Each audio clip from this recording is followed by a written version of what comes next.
Il faut retrouver un sens de ce qu'on appelle l'intérêt national, parce que depuis un certain nombre d'années, la tendance, en France comme d'ailleurs dans d'autres pays occidentaux, est de confondre la politique et la morale, ou la politique et les sentiments, et ce n'est pas exactement la même chose.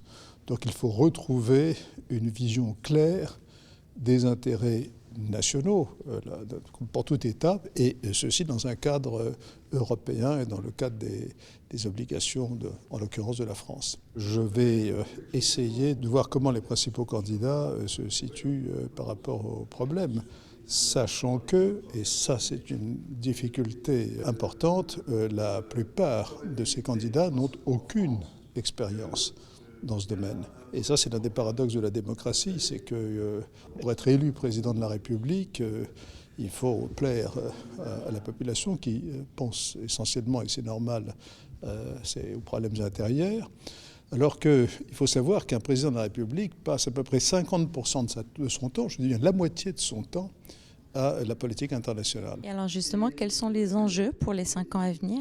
Les enjeux sont considérables.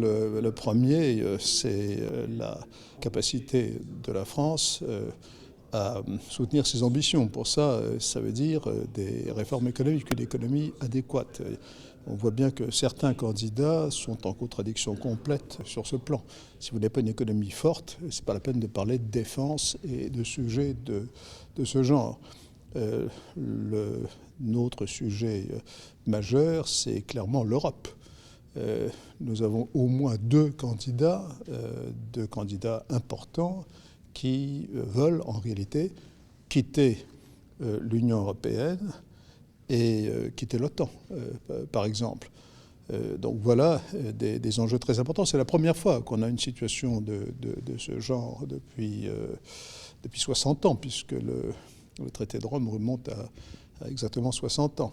Par ailleurs, il y a toute une série de questions qui se posent sur la notion de défense, sur la manière d'aborder les questions numériques qui posent des problèmes de toutes sortes, notamment de sécurité, bien entendu. Il y a la question du Moyen-Orient, et je pourrais continuer la liste. C'est la question de la Russie, bien entendu, et je pourrais continuer la liste.